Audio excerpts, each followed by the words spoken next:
بلدغي يدوكو من الجليقة بدوان اللي تي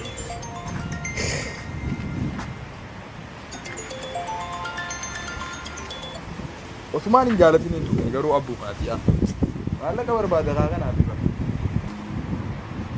hello baby yeah I'm finished work now I'll call you later baby it's okay I will call you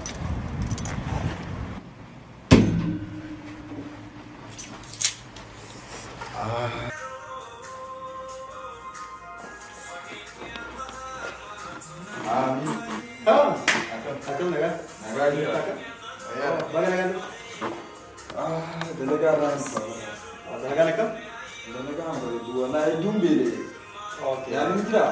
Yang ini apa ini kok pengen ada kok.